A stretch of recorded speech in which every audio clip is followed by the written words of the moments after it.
asynchronous days. I'm going to go to my one course. You see I created a folder that says asynchronous check-in.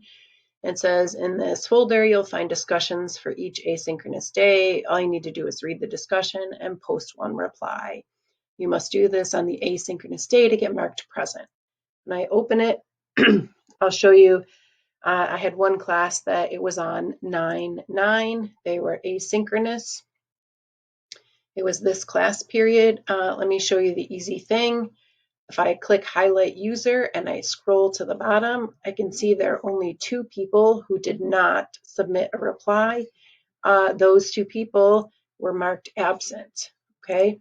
If I check how it's going so far today, okay, again, click highlight user. So far, I only have one student who hasn't submitted a reply yet in this class period.